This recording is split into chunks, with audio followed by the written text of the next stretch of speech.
सेठ था, मेरे प्रवचन में आता था, सबसे पीछे बैठता था, बहुत पैसा था उसके पास, सबसे लास्ट में बैठता था। 10 लक्षण पर्व में आया, 8 दिन तक पीछे बैठा, किसी ने पूछा ही नहीं कि सेठ जी आगे आओ बैठो। उसने कहा यार ये सब पैसे वाले तो स्टेज पे चढ़ रहे हैं, मुझे कोई बुलाता नहीं, अब तुझे बुलाएं काहे को? कोई बात, वो तो नियम है भाई, जो जिसमें फूल लगेंगे उसमें ही पानी डालेंगे, जिसमें नागफड़ी को कौन सींचेगा? ध्यान रखिए, गुलाब को ही सींचा जाता है ना। वो आया मेरे पास, बोले महाराज आप भी धनपतियों का सम्मान करते हो, आप भी धनपतियों का नाम लेते हो, गरीबों का तो नाम ही नहीं लेते हो। मैंने कहा नहीं, मैं तो भगवान के अलावा किसी का नाम नहीं लेता ईमानदारी से। बोले नहीं, मंच पे आप बुलाते हो, जो दान करता है उसको माला पहनाते हो, उसके तालियां बजती हैं, उसको मोमेंटो देते हो। मैं 8 दिन हो गए, मुझे नहीं पूछा। मैंने कहा पूछूंगा भी नहीं। तो मैंने कहा सेठ क्या चाहता है? बोले बरसों से मैं इस शहर में हूं, कोई मेरी तरफ देखता भी नहीं है, पीछे बैठा रहता था जहां चप्पलें उतारते हैं। एक दिन उसे ना जाने क्या सनक चढ़ गई, बड़ी ऐसी सनक, 5 लाख की बोली ले ली। अरे पूरा पंडाल मुड़ के देख रहा, ये कंजूस मक्खी चूस। मक्खी चूस यदि बोली भी ले लेना तो लोगों के अंदर यही चलता, क्या मालूम देगा कि नहीं। आज तक जिसने 1 रुपया नहीं दिया है और 5 लाख की बोली, सारा पंडाल पीछे मुड़ के देख रहा है उसको। उसने कहा क्या बात है, आज तो सब मुझे देख रहे हैं, 5 लाख की बोली। बोले आइए सेठ जी आइए, पीछे क्यों बैठे हो, आगे आओ ना। स्टेज पे बुलाया, माला पहनाई फूलों की, तालियां बजी, मोमेंटो दिया, मजा आ गया। आज सेठ ने दान किया, इतना खुश हुआ सेठ। मेरे कमरे में आया, बोले महाराज तुम्हारे यहां भी राजनीति होती है क्या? मैंने कहा क्यों? बोले तुम्हारे यहां भी, मैंने इतने दिन से तो मुझे किसी ने पूछा नहीं, आज बोली ले ली, हजारों लोग मेरे लिए तालियां बजा रहे, सेठ जी सेठ जी सेठ जी सेठ जी। ये राजनीति नहीं है तो क्या है? मैंने कहा पागल है तू, ये राजनीति नहीं, ये महाराजनीति है, ध्यान रखना। राजनीति तो दिल्ली में और गांधीनगर में चला करती है, हमारे पंडाल में तो महाराजनीति चला करती है। बोले महाराज आप भी यही करते हैं क्या? मैंने कहा हाँ मैं भी यही करता हूं। तो बोले तुम में और एक नेता में क्या अंतर है? मैंने कहा बहुत अंतर है मुझ में और नेता में, यहां स्वागत होता है, सत्कार होता है। बोले आज मेरा सत्कार हुआ। मैंने कहा सेठ सत्कार तेरा नहीं हुआ, ना आज हुआ ना कल होगा। तू धनपति कल भी था और धनपति आज भी है, पैसा तेरे पास कल भी था और पैसा तेरे पास आज भी है। कल तक क्या नजारा था, लोग तुझे पलट के नहीं देखते थे, और आज क्या नजारा है, हर कोई जय जिनेंद्र करने को तैयार हो गया है। बोल जितने लोग जय जिनेंद्र कर रहे हैं इनको तू कुछ पैसा देगा क्या? बोले नहीं मैं काहे को दूंगा। तो इनका फिर भी लोग जय जिनेंद्र कर रहे हैं, कल तक कोई पूछता नहीं था। तो बोले ऐसा क्यों है, ये क्या पॉलिटिक्स है? मैंने कहा पॉलिटिक्स नहीं है, ये जो तेरा सम्मान हुआ है ना सेठ, तेरा सम्मान कोई दुनिया नहीं कर सकती है। और हकीकत में मैं पुलक सागर कहता हूं आदमी का सम्मान नहीं हुआ करता है, ध्यान रखना। मैंने कहा सेठ कल भी तू धनपति था और आज भी धनपति है, स्टेज पर यदि सम्मान हुआ है तो तेरे धन का सम्मान नहीं हुआ, जो धन का तूने दान किया है उसका सम्मान हुआ करता है, पैसों का कोई सम्मान नहीं। जो धन का तूने दान किया है सम्मान तो दान का होता है, ध्यान रखना। दान दे मन हरस विशेष, यह भाव जस पर भाव सुख। ध्यान रखना, पैसों का सम्मान नहीं होता किसी दुनिया में, पैसे छोड़ते हो ना उसका सम्मान हुआ करता है, उसकी जय जयकार हुआ करती। अभी जो माला पहन के गए 50,000 तो इनके पास पहले भी थे ना? नहीं थे?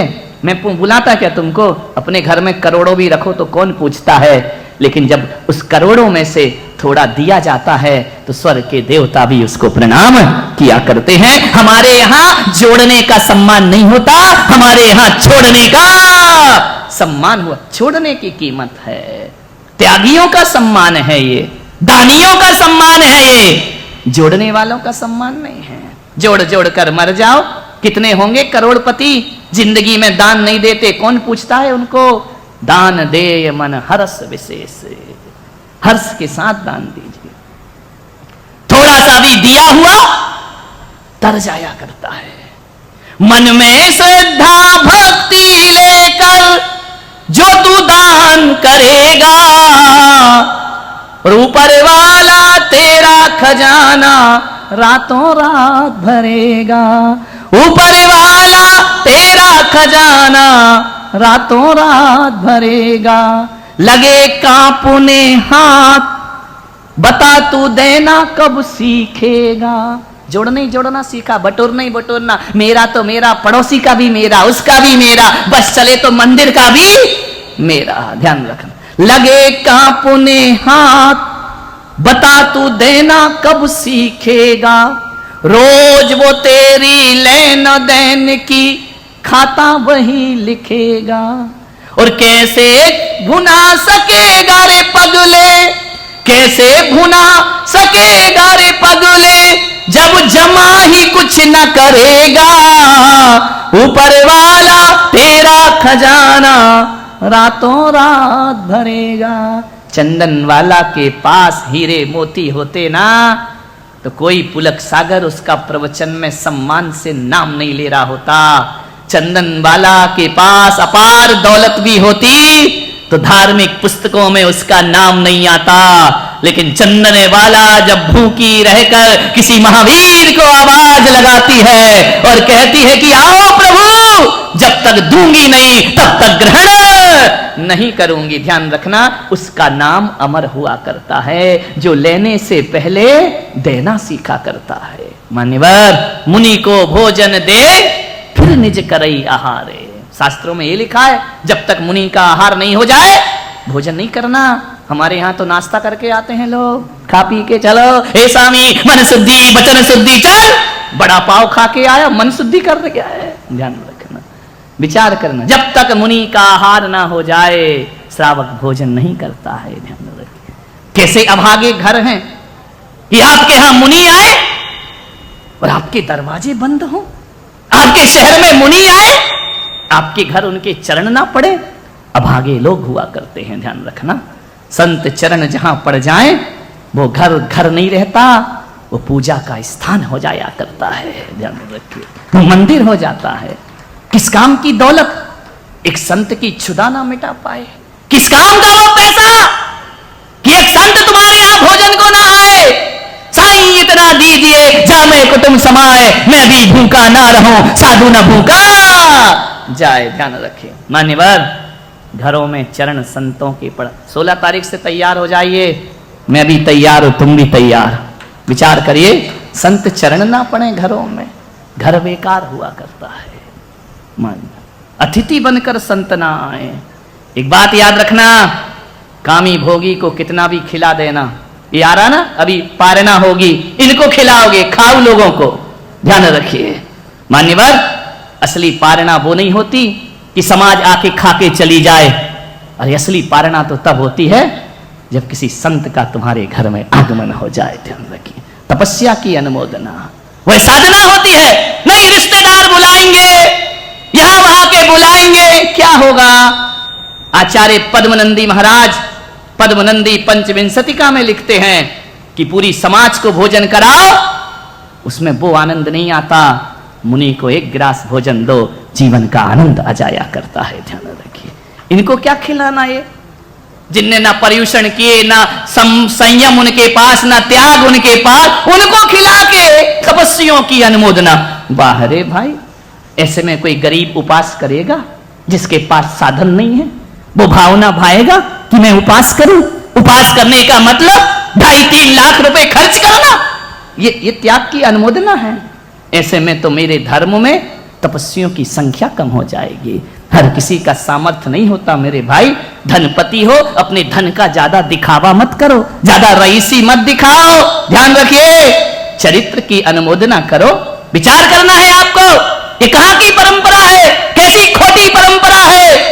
कोई उपास कर रहा है, तुम खाने जा रहे हो। समाज में मृत्यु भोज बंद हो गया है, समाज में ये भोज भी बंद होना चाहिए। ध्यान रखना, कोई गरीब कैसे उपास करेगा? क्या वो धर्म की साधना नहीं कर सकता? धर्म की तपस्या नहीं कर सकता? इतनी ही दौलत है तो किसी जिनालय में लगा दो, किसी गरीब को लगा दो। विचार करना है आपको, सोचना है क्या मतलब? शादी में खिलाओ, जन्मदिन में खिलाओ, उपवास में खिलाओ। कितने खाऊ हो रे तुम लोग, कहीं भी जाके खा आते हो।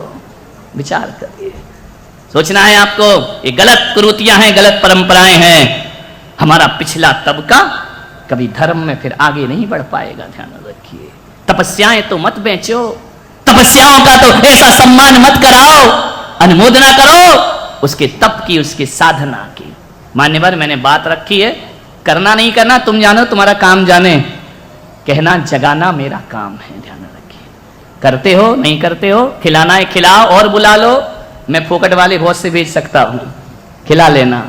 नहीं, गुरुओं को आहार दो, गुरुओं की भक्ति करो, जिनालय के प्रभावना में, धर्म प्रभावना में पैसा खर्च करो।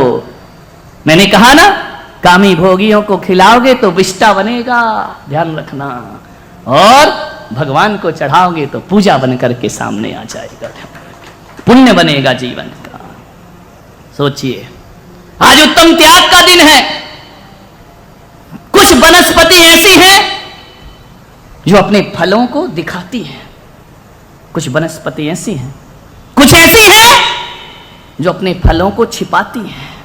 है ना, दो प्रकार की वनस्पति, दिखाने वाली फल, अनाज, ये अपने फलों को दिखाती हैं। छिपाने वाली जमीकंद, आलू, उसकी वनस्पति उसको छुपा के रखती धरती के अंदर। लहसुन छुपा के रखती है, प्याज छुपा के रखती है, सलजम छुपा के रखती है, गाजर छुप के रहती है। बड़ी मजे की बात है, वनस्पति से शिक्षा लेना। जो अपने फल को दिखाते हैं, लुटाते हैं, उनमें बार बार फल लौट करके आते हैं। एक आम अपने फल देता है, अगले साल फिर फलों से लद जाया करता है। एक अमरूद अपने फल लुटाता है, फिर फलों से लट जाया करता है। एक केला अपने फल लुटाता है, फिर बौर की बौर लटक जाया करती है। आलू छिपाता है, ध्यान रखना, जो लुटाता है वो बार बार हरा होते रहता है, जो छिपाते हैं ना वो जड़ से उखाड़े जाते हैं, ध्यान रखना। आलू को जड़ से उखाड़ा जाता है, प्याज को जड़ से उखाड़ा जाता है, जमीकंद जड़ से उखाड़ी जाती है। जो लुटाते हैं उनके पास लौट लौट करके आते हैं, और जो जोड़ते रहते हैं वो जड़ से उखाड़ दिए जाते। जमीकंद कोई तोड़ता है क्या? उखाड़ते हैं जमीन से। जोड़ जोड़ के मत रखो, डॉक्टर उखाड़ लेगा। जिस दिन एक झटका लगेगा ना, तिजोरी खाली करा लेगा, ध्यान रखना। दामान ले जाएगा, लाओ इधर लाओ, कंवर साहब जय हो तुम्हारी, ध्यान रखिए। ले जाएगा और बुराई करेगा, ध्यान रखना। संत लेगा तो बुराई नहीं करता है। जब संत के आहार होते हैं ना तुम्हारे घर में, वो आहार के बाद भक्ति पढ़ता है, काय उत्सर्ग करता है, सिद्धों की आराधना करता है, और एक ही दुआ करके आता है कि जिसने मेरी साधना की भूख मिटाई है, हे भगवान, इसके घर में अन्न के दाने की कभी कमी नहीं पड़ना चाहिए, ध्यान रखना। इतना बड़ा आशीर्वाद संतों का मिला करता है। आपसे मेरा निवेदन है, दान भोग और नाश, दान करो, भोग करो, नहीं तो नाश ऑटोमेटिक हो जाएगा, करने की जरूरत नहीं, अपने आप बर्बाद हो जाता है। दान भोग और नाश, पहली पीढ़ी धन कमाती है, दूसरी भोगती है, तीसरी बर्बाद कर देती है। इसके लिए जीते हो। 3 पीढ़ी से ज्यादा धन नहीं जाता आगे कभी, तीसरी पीढ़ी में धन बर्बाद हो जाया करता है। जिंदगी को संभाल करके जियो। मान्यवर, आपसे निवेदन करना चाहूंगा, आज उत्तम त्याग का दिन है। त्याग मुनि महाराज करते हैं, दान श्रावक किया करता है। हम दान नहीं कर सकते हैं, हम त्याग कर सकते हैं। तुम त्याग नहीं कर सकते, तुम दान कर सकते हो। दान और त्याग में थोड़ा अंतर है। दान अपनी वस्तु का किया जाता है, दान के लिए पदार्थ होना जरूरी है, त्याग के लिए जरूरी नहीं है, ध्यान रखिए। दान उत्तम से उत्तम वस्तु का किया जाता है, त्याग निकृष्ट चीजों का किया जाता है। कुछ चीजें संसार में ऐसी हैं जिनका केवल दान होता है, उनका त्याग नहीं हो सकता है। कुछ चीजें संसार में ऐसी हैं जिनका केवल त्याग हो सकता है, उनका दान नहीं हो सकता है। और कुछ चीजें संसार में ऐसी हैं जिनका त्याग भी हो सकता है, उनका दान भी हो सकता है। हैं कौन सी चीजें मालूम है? जिसका त्याग हो पर दान नहीं कर सकते। क्रोध का क्या करते हो? दान या त्याग? बोलो। मान का? किसी को बोला मेरा थोड़ा सा क्रोध तुझे दान में देता हूं, दे सकता है क्या कोई? क्रोध का दान नहीं होता, कसायों का दान नहीं होता, कसायों का त्याग किया जाता है, राग देश का त्याग किया जाता है। कोई ये थोड़ी बोलता है कि ले भैया तू मेरे घर आया है एक डिब्बा राग ले जा, कोई बोलता है क्या? नहीं, राग देश का त्याग होता है, कसायों का त्याग होता है, इनका दान नहीं कर सकते जीवन में। विचार करिए, दान किसका होता है? किसी का त्याग होता है, दान नहीं। राग देश का त्याग हो सकता है लेकिन दान नहीं हो सकता है। ज्ञान दान, ज्ञान का दान होता है, ज्ञान का कोई त्याग कर सकता है? बोलिए। इसलिए मैंने कहा मैं मुनि हूं, मैं दान कर सकता हूं ज्ञान का। अभय दान, अभय का त्याग नहीं होता है। राग देश का त्याग होता है, दान नहीं। ज्ञान का दान होता है, त्याग नहीं। अभय का दान होता है, त्याग नहीं। कुछ चीजें ऐसी हैं जिनका दान भी होता है, त्याग भी होता है। रुपया पैसा, समझ में आ रहा? इसका दान भी कर सकते हो और महाराज बनने की बुद्धि आ गई तो त्याग भी कर सकते हो। मकान दान भी कर सकते हो, त्याग भी कर सकते हो। कर सकते हो या नहीं? विचार करिए। आपसे मेरा निवेदन है, त्याग बड़ा है, दान छोटा है। दान में दो लोग चाहिए, एक लेने वाला और एक देने वाला। त्याग में दो नहीं चाहिए, अकेले ही तीनों लोग की संपदा का त्याग कर सकते हो, इसमें कोई समस्या की बात नहीं है। मान्यवर, जब भी दान करो ना, त्याग भाव से दान करना। पहली शर्त दान की, जो आपको परलोक में सुख देगा, त्याग भाव से दान करना। नाम के लिए दान मत करना, त्याग के लिए। सौभाग्य समझना कि मुझे ऐसा किसी को नीचा दिखाने के लिए दान मत करना कि हम बड़े और तुम छोटे, हम इतना दान करते हैं। मान के हाथी पे मत बैठ जाना जाकर के। मान्यवर, अहंकार के लिए दान मत करना, बदले की भावना के लिए दान मत करना कि मैं तुम्हें इतना दे रहा हूं, तुम मुझे इतना दे देना। नहीं, ये सारा दान आपका व्यर्थ हो जाएगा। कैसे दान करना? सौभाग्य से दान करना। संत ने कह दिया एक सामान यहां लाइए, सौभाग्य, रोम रोम रोमांचित हो जाए कि गुरुओं ने हमें इसे योग्य समझा। दान मत भूलना कभी जिंदगी में। एक संत हुए रामकृष्ण परमहंस, बहुत बड़े संत हुए वैदिक परंपरा में। वो एक दिन भिक्षा लेने निकले, एक बुढ़िया के पास पहुंचे। भिक्षाम देही, जो तेरे पास हो मेरे पात्र में डाल दे। उस दिन बुढ़िया के पास कुछ नहीं था। दुर्भाग्य तो देखो, खाने का भोजन नहीं, पीने का पानी नहीं। रामकृष्ण ने कहा कि माता, जो तेरे पास है मेरे पात्र में डाल, ये संत तुझसे मांग रहा है। बुढ़िया ने नजरें झुका ली, ना कर नहीं सकते, है कुछ भी नहीं, संत मांग रहा है। आंखों में आंसू। बोले मां, क्या तेरे घर से मैं खाली लौटूंगा? उसने कहा संत जी, मेरी गरीबी का मजाक मत बनाओ, मेरे पास आज कुछ भी नहीं है। रोटी भी होती तो मैं तुम्हें दे देती, आज मेरे पास कुछ भी नहीं है। संत ने कहा मां ऐसा मत बोल, जो है दे।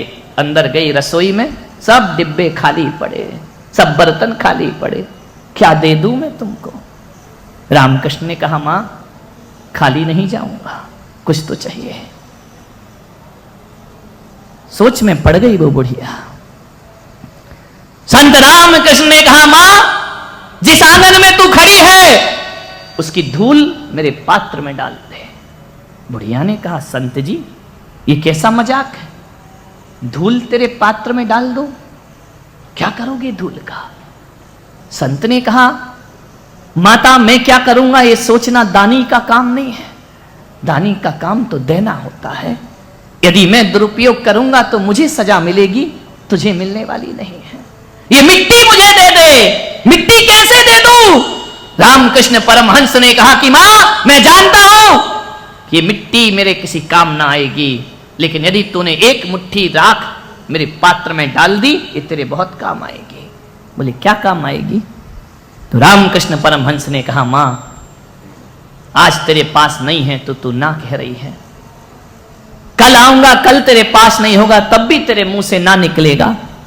मां ये मिट्टी डाल, अपनी जुबान को ना कहने के संस्कार मत दे, क्योंकि आज नहीं है तो ना कह रही है, और ये ना की आदत पड़ गई ना तो जब होगा तब भी तेरे मुंह से ना ही निकलेगा। बात पैसों की नहीं, बात संस्कारों की है। यदि तेरी जुबान ने ना कहने की आदत डाल ली तो होने के बाद भी तेरे मुंह से ना निकले। ध्यान रखना, जिनके पास नहीं है वो ये ना बोलें कि हम नहीं देंगे, अरे जो है वह दीजिए, नहीं तो ये ना कहने की आदत जिंदगी को बर्बाद कर देगी। एक सेठ के यहां गया एक आदमी सुबह सुबह भीख मांगने, सेठ जी रोटी दे दो। सेठ ने कहा नहीं है। रोटी नहीं है? बोले हाँ। सेठानी मंदिर गई है, सेठ जी पानी पिला दो।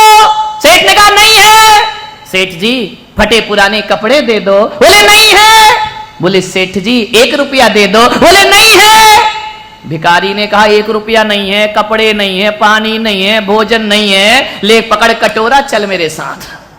तू काहे का सेठ है जब तेरे पास कुछ है ही नहीं? ध्यान रखना, ना निकला उससे बड़ा कंगाल दुनिया में कोई दूसरा नहीं हुआ करता है। दान दे मन हरस विशेष। आज दान का त्योहार है, तप का त्योहार है।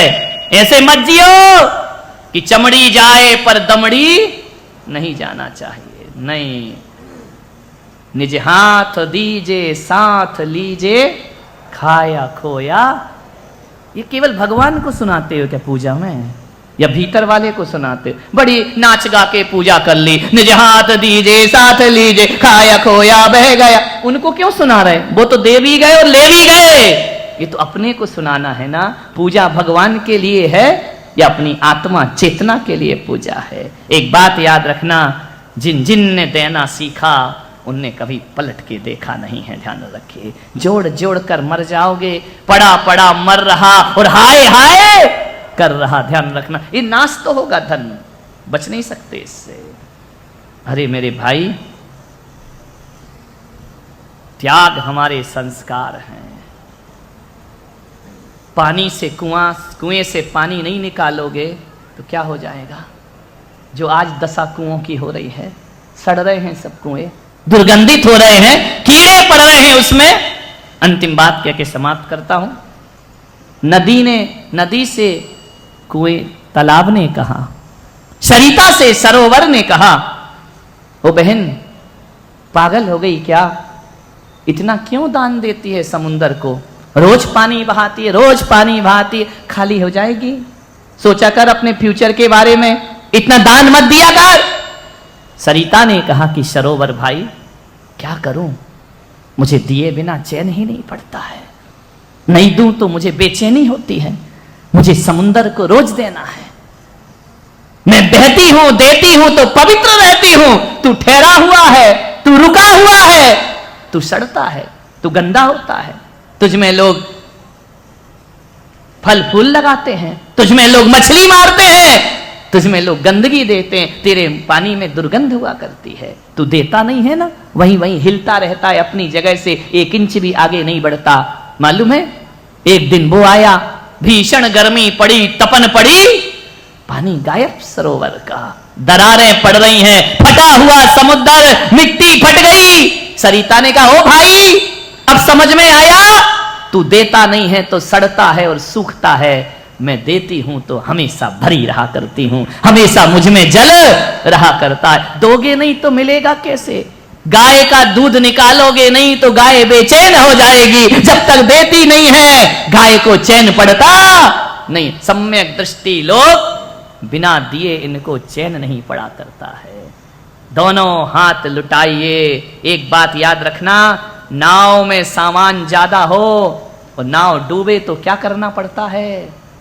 बोलो, सामान फेंकना पड़ता है ना। सामान फेंकोगे तो नाव किनारे लगेगी, वरना ये नैया डूबने में ज्यादा देर नहीं लगेगी। ध्यान रखना, खाली करो अपनी जिंदगी के बोझ को, खाली करो दिमाग के बोझ को, खाली करो। जितना हल्के होगे उतनी नैया पार लगेगी। ध्यान रखिए। मान मेरा आज त्याग का दिन, दान का दिन। दान 4 प्रकार 4 संग को दीजिए, मुनि, आरिका, श्रावक, श्राविका, इन चतुर्विध संग को जो जीवन में दान दिया करता है उसका उद्धार और कल्याण हुआ करता है। मान्यवर, त्याग करते बने त्याग करो, दान करते बने दान करो। एक बात याद रखना, कुछ करो या ना करो, ये हर धर्म में कहा है, मुसलमानों में कहा है, जो खुदा की राह में खर्च करता है वह जकात कह करके उसे बुलाया जाता है। हिंदुओं में कहा है मृत्यु के बाद बैतरणी नदी पार करना पड़ती है, वेदों में कहा है। उसमें एक गाय होती है कामधेनु, बैठ जाओ, उसमें एक कामधेनु गाय होती है। कहते हैं जो दान पुण्य करते हैं गाय की पूंछ पकड़ते हैं, गाय उस पार ले जाती है, और जो नहीं करते हैं गाय उसे डुबो दिया करती है। मुझे नहीं मालूम कि ऐसी कोई कामधेनु होती है, मुझे नहीं मालूम ऐसी कोई बैतरणी नदी है। मैं इतना जरूर जानता हूं, बैतरणी शब्द को यदि शल्य क्रिया की जाए तो बैतरणी शब्द वितरण से बना है। किससे बना है? वितरण। और वितरण का अर्थ होता है जो बांटता है वो बैतरणी से पार हुआ करता है, जो जोड़ता है वो नदी में डूबता है। ध्यान रखिए, लुटाना सीखिए। एक बार दान करके तो देखो अपने जीवन में, हमने जितना छोड़ा इतने ऊपर आके बैठे, अब थोड़ा बहुत और छोड़ देंगे, यहां से उठ के और ऊपर जा करके बैठ जाएंगे।